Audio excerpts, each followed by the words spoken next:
আমরা এখন এই তেলের জন্য বিকল্প উৎস হিসেবে আফ্রিকান কান্ট্রির সাথে আমরা কথা বলছি, আমরা ইউএস এর সাথে আমরা কথা বলছি। আমরা আপাতত জ্বালানি কিংবা বিদ্যুতের দাম বাড়াবার চিন্তা করছি না। আপনারা দেখেছেন গতকাল ব্রান্ড ক্রুড অয়েলের দাম আন্তর্জাতিক বাজারে $115 পর্যন্ত উঠে গিয়েছিল, পর দিন শেষে যেটি $106 ছিল। এটি তো আসলে স্বাভাবিকভাবে অর্থনীতির উপর একটি চাপ তৈরি করছে। কিন্তু বর্তমান সরকার তো অনির্বাচিত সরকার নয়, এটি জনগণের সরকার। জনগণের প্রতি দায়বদ্ধতার জায়গা থেকে সরকারের উপর চাপ তৈরি হচ্ছে, অর্থনীতির উপর চাপ তৈরি হচ্ছে। তারপরেও আমরা জনদুর্ভোগ বাড়ুক এটা চাই না, কারণ করোনা মহামারীর সময় থেকে রাশিয়া ইউক্রেন যুদ্ধ থেকে যে মূল্যস্ফীতি বৃদ্ধি পেয়েছে, সে মূল্যস্ফীতি তো এখনো সহনীয় পর্যায়ে আসেনি। সেই বিবেচনায় আমরা আপাতত জ্বালানি কিংবা বিদ্যুতের দাম বাড়াবার চিন্তা করছি না। আচ্ছা, রাইড শেয়ারিং নিয়ে একটু কথা বলতেছি। মোটরসাইকেলে রাইড শেয়ারিং এর শুধুমাত্র দেয়া হচ্ছে 5 লিটার, নাকি সাধারণ সবাই নিতে পারে মোটরসাইকেল? না, আমরা রাইড শেয়ারিং যারা তাদের সারা দেশে ব্যাপী কিনা? সারা যারা যারা আমরা রাইড শেয়ার, এটা তো আপনারা নিজেরা জানেন, এটা সারা দেশে রাইড শেয়ারিং এর একটা প্র্যাকটিসটা নেই। যে সমস্ত এবং যারা রাইড শেয়ারিং করেন তাদের তো একটি পরিচয়ও আছে, পরিচয়পত্রও রয়েছে। তো যেখানেই রাইড শেয়ারিং ব্যবস্থা চালু রয়েছে এটা তাদের জন্য প্রযোজ্য, সকলের জন্য। আমরা বিকল্প চিন্তা যুদ্ধ শুরুর প্রথম থেকেই করছি। আমরা আশা করি সকলের শুভবুদ্ধি উদয় হবে এবং যুদ্ধ অচিরেই থেমে যাবে। কিন্তু আমরা প্রস্তুতি নিচ্ছি, যুদ্ধ যদি একটু এই লম্বা হয়, একটু দীর্ঘায়িত হয়, সেক্ষেত্রে আমরা কিভাবে বৈশ্বিক সংকট মোকাবেলা করতে পারি তার জন্য, অর্থাৎ আগামী এপ্রিল মের জন্য আমরা প্রস্তুতি গ্রহণ শুরু করেছি। আমরা তো আপনার বারংবার বলছি, এপ্রিল মের আগ মানে মার্চ মাস। আমরা তো দায়িত্ব নিয়ে বলছি, মার্চ মাসে তো জ্বালানির কোনো সংকট আমাদের বিবেচনায় নেই এবং দেশবাসীকে আশ্বস্ত করতে চাই নেই, এবং আমরা তাদেরকে আশ্বস্ত করতে চাই আগামী এপ্রিল মেতে যেন কোনো সংকট না হয় সেটার জন্য আমরা কাজ করছি।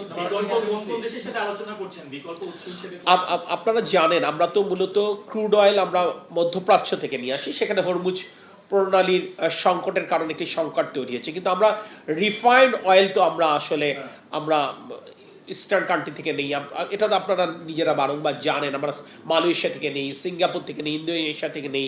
আমরা এখন এই তেলের জন্য বিকল্প উৎস হিসেবে আফ্রিকান কান্ট্রির সাথে আমরা কথা বলছি, আমরা ইউএস এর সাথে আমরা কথা বলছি, এক্সিস্টিং আমাদের যারা ক্লায়েন্ট আছে তাদের পাশাপাশি।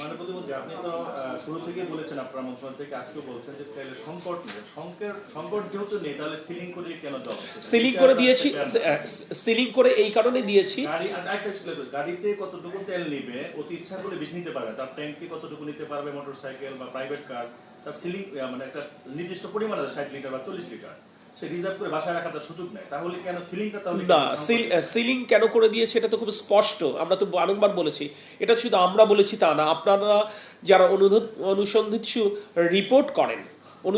রিপোর্ট করেন আপনারা তো নিজেরা এটা লিখেছেন, আপনারা তো পেয়েছেন। গড়ে যেখানে 12,000 টন ডিজেলের চাহিদা দৈনিক ছিল, সেখানে 24,000 25,000 টন পর্যন্ত জ্বালানি সরবরাহ করেও কিন্তু লম্বা লাইনকে কিন্তু সংক্ষিপ্ত করা যায়। এটা তো খুব স্বাভাবিক ব্যাপার। আমি তো বললাম একটা আশঙ্কা থাকে, একটি আতঙ্ক থাকে, যদি আগামীকে জ্বালানি না পায়, যদি জ্বালানির দাম বৃদ্ধি পায়, এটা তো একটা হিউম্যান নেচার, এটা কোনো অস্বাভাবিক আমরা ভাবে দেখছি না।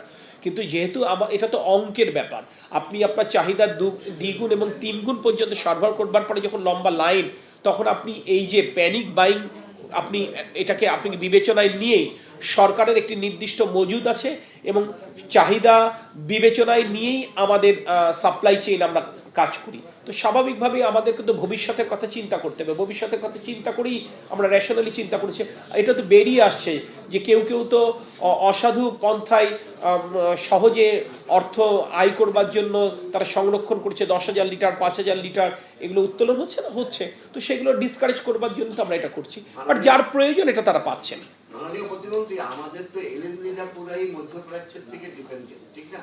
সেক্ষেত্রে এই সংকট যদি আরো দীর্ঘমেয়াদী হয়, এলএনজি আমদানির ব্যাপারে কি অন্য কোথা থেকে আনবেন বা আমরা কোথা থেকে আনবো আপনাদেরকে সুস্পষ্ট করে এই মুহূর্তে আমরা বলছি না, কিন্তু আমি আপনাদেরকে বারংবারই বলেছি, যখন একটি সরকারের দায়িত্বে রয়েছে, জনগণ যখন এই দায়িত্ব আমাদের উপর অর্পণ করেছেন, তখন আমরা বিকল্প উৎস নিয়ে অবশ্যই কাজ করছি এবং আমরা কাজ করব যাতে করে কোনোভাবেই এই সংকট বাংলাদেশের মানুষকে স্পর্শ না করতে পারে। দাম কিন্তু বেড়ে যাচ্ছে, এলএনজির দাম শুধু এলএনজির দাম কেন, আমরা তো বলেছি সকল জ্বালানির দামই তো বাড়ছে, কিন্তু এই দাম বাড়ানোটাকে বিবেচনায় নিয়েই জনগণের দুর্ভোগ যেন না বাড়ে সেটাকে বিবেচনায় নিয়েই তো আমরা এখনো পর্যন্ত দাম বাড়াইনি।